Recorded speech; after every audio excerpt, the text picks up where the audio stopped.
burya koko akarenza umunwa karusha ihamagara. Yago Pondati wamenyerewe nk'umunyamakuru ukomeye cyane mu Rwanda ndetse wazamuye abahanzi benshi mu Rwanda, yakomeje kugenda ahura n'ibibazo bidasanzwe bigera naho yirukanse akajya mu gihugu cya Uganda.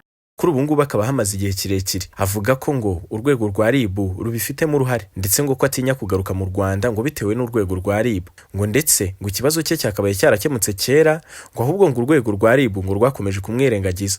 Ibi byatumye afata umwanzuro kujya kuri social media agatanga ikirego direct binyuze ku mbuga nkoranyambaga, aho agaragara muri video nyinshi cyane ahamagara inzego z'ubuyobozi bwo mu Rwanda, avuga ko ngo atagikeneye gutanga ikirego cye muri RIB, ngo ahubwo ko akeneye ko ikibazo cye kigenda direct kikagera ku mukuru w'igihugu Perezida Paul Kagame. Aho dukomeje kugenda tubibonera ibintu bigenda bihindura isura, gusa koko akarenza umunwa karusha ihamagara. Wakibaza ngo gute kuva Yago Pondati yatangira kuvuga ko ngo akeneye ubutabera binyuze kuri perezida, hagaragaye abantu batangiye kumuvuganira ndetse no kumubariza ibibazo bigira biti ese Yago Pondati ko avuga ko yahunze igihugu bitewe n'uko ngo RIB yanze kumufasha, ngo kandi noneho ngo akaba ari gutinya kugaruka mu Rwanda ngo kubera RIB, byaba ari ukuri?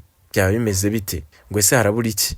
Ndetse bakomeje babaza bati ese ko Yago ashaka kugaruka mu gihugu akaba ari gutinya RIB bizagenda bite? Ese Yago azategereza RIB ibanze iveho cyangwa RIB izabanza yisubireho? Yago na RIB bafitanye ikihe kibazo? Umukuru wa RIB yasubije iki kibazo neza cyane bitamugoye agira ati ushaka gutaha natahe, welcome to the country. Uwo nguwo utaha mu Rwanda amarembo arakinguye.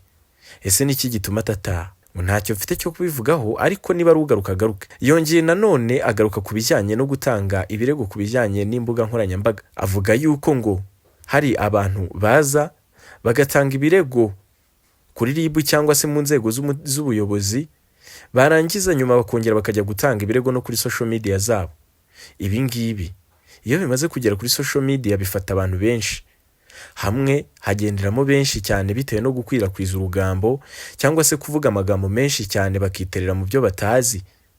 Mu minsi mike ushobora kujya kumva ngo hafunzwe benshi bitewe na Yago, bitewe n'ibyo ari kuvuga, cyane ko Yago yakomeje kugaragaza yuko ngo hariho n'abashakaga kumwica, ngo misiyo idasanzwe yakozwe yo kumwica ngo bikarangira ifailinze cyangwa se itabayeho cyangwa se idakunze. Ibi nabyo bikomeje kugenda bikurikirana. Ibi byatumye Yago akomeza kugenda ajya ku mateleviziyo ye maze akavuga ngo hari n'abandi bantu bakora ibidasanzwe, harimo kuvuga ko ngo Brian anywa urumogi ndetse yitera ibishinge ndetse ngo acuruza abana batoya, icyo bita self trade. Iki ngiki ni igikorwa kidasanzwe ku buryo nyamara aka kanya Brian nawe ahagurutse akajya mu nzego z'ubuyobozi akarega uwo bita Yago Pondati akamushyiraho ko yamuharabitse, byaba ari urundi rwego, yaba ari intambara idasanzwe ndetse yaba ari ibidasanzwe mu nzego z'ubuyobozi. Umuntu ari gukurikiranwaho ikirego cyo kunywa ibimogi cyangwa se ibitabi harimo na kokayine, ngo ndetse akabacuruza n'abana bakiri batoya. Ibi ngibi byaba bikaze. Ese Yago aramutse arezwe iki kirego yagitsinda? Yagitoroka te? Ibi bintu dukwiye kubyitondera. Showbiz ntabwo ari ugusara, ni ukubaho nk'ibikwiye ndetse kandi tugategereza ibiba, apana kwicara ngo tube aba content creator buzuye ngo tujye twicara twihimbira utuntu n'utuntu gusa. RIB yamukuriye agahu ku kibuno.